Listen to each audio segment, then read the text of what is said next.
June has turned out to be a beautiful month.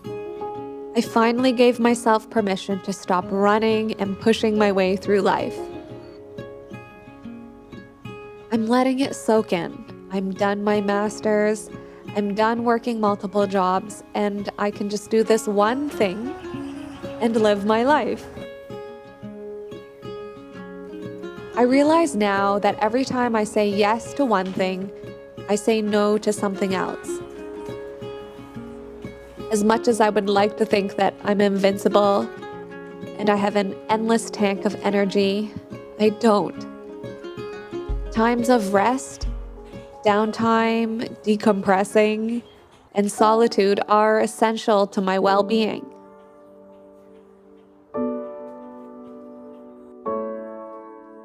So I'm not a trained dancer, but I love contemporary dance. And I long for the day when doctors will prescribe dance lessons, but I'm not waiting for that day to dance. For me, it's just a personal, sacred thing. I feel like it helps with my creativity. It gets all of my juices flowing. So I try to leave myself some space to dance after most of my workouts. A dream I had for years was that I just want to live somewhere where I have enough space to dance. And now I do, and I'm really grateful. Dancing is like therapy. I feel like I'm able to access this part of my soul where there is true joy and true freedom.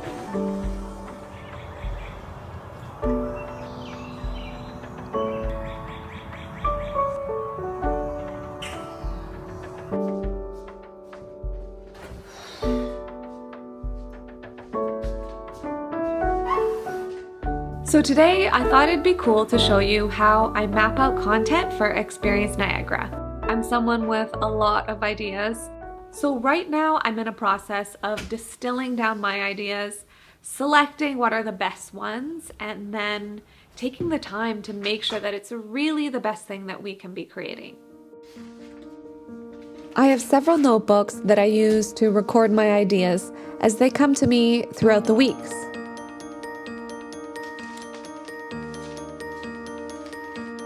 Now I'm highlighting the ideas that stand out to me and seeing where there are themes and ideas that keep coming back. It's a very intuitive process.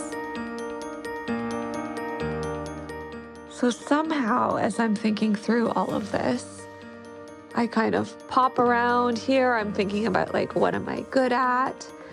What's the easiest and most life-giving thing to create? I'm thinking about how much capacity we have, what are some of our channels, what are the different formats of videos or content that I've been thinking of for a while, what are the key themes at the heart of Experience Niagara, and then here I started to draw out a sample Experience Niagara calendar. This is probably the third or fourth one I've made.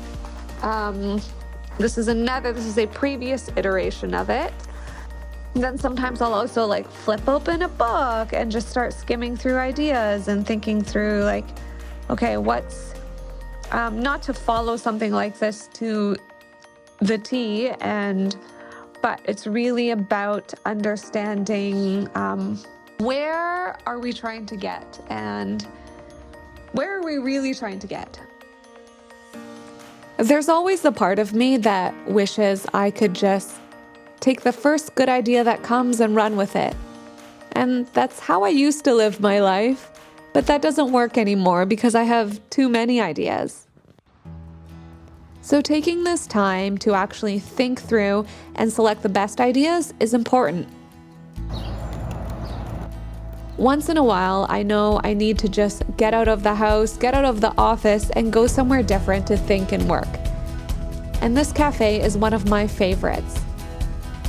It's pretty simple, but I love their bread, their coffee bar, and the seating.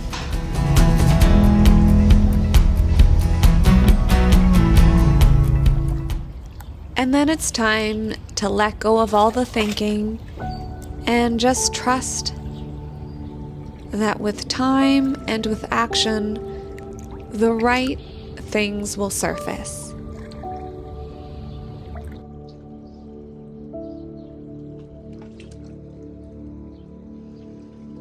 What can be difficult about this process is that it's not like I can pause my entire life and take the time to get to 30,000 feet and see the full big picture. I still have things I have to do on a day-to-day basis that take me down to ground level and like, this is what's happening this week, so this is what I'm going to cover and capture. I'm here at the Good Earth and there's already a lot of people here. It's 7:30 in the morning. There's landscapers and farmers working the field, and I'm here to get some before shots because today we're closed and there's going to be a lot of construction happening. So we want to be able to capture the progress and show you guys what happens, because when you come later in the summer, a lot of new things are going to be in place. So this boardwalk you see behind me is there's going to be gardens that will be all set up there.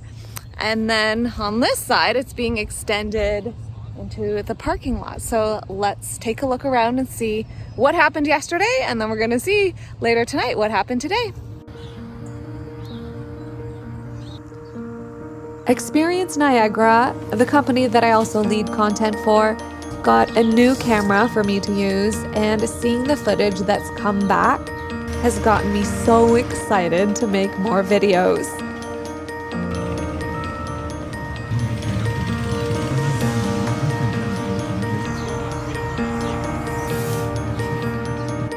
It's really amazing to me how I didn't make videos for years. Almost nothing during the pandemic, but it's still such a part of me, and I can't wait to see where this journey is going to take me.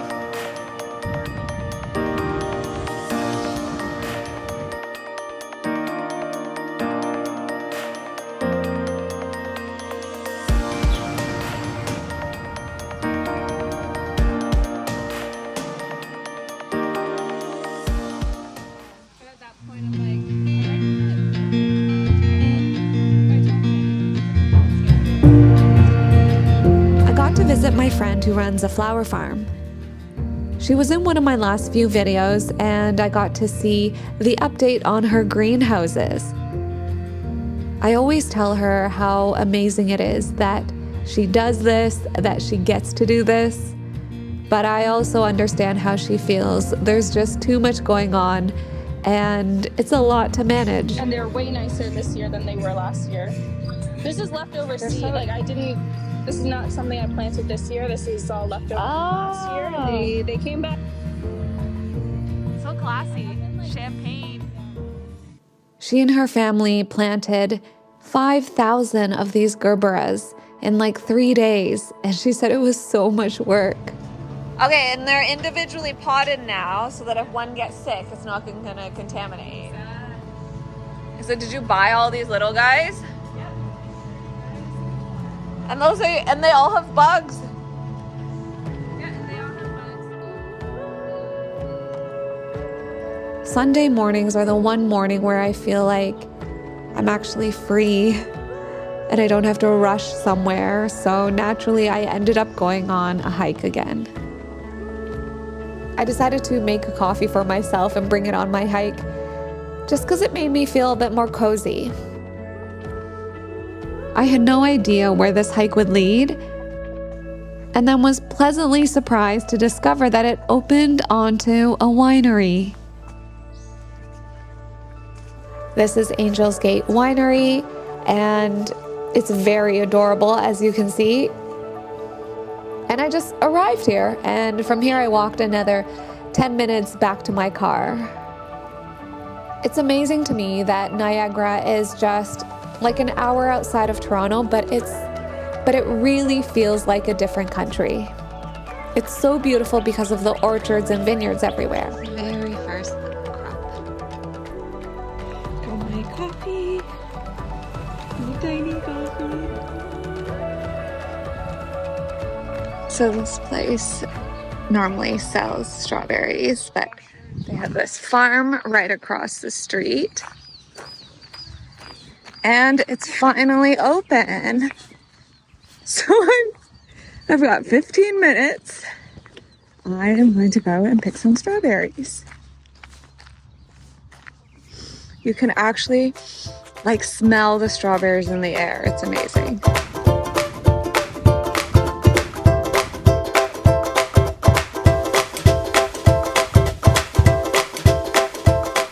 I don't think I've picked strawberries since I was a kid.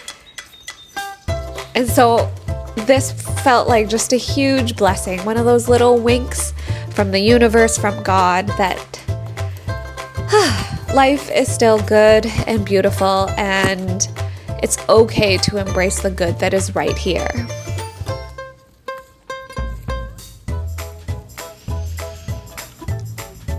They're so sweet.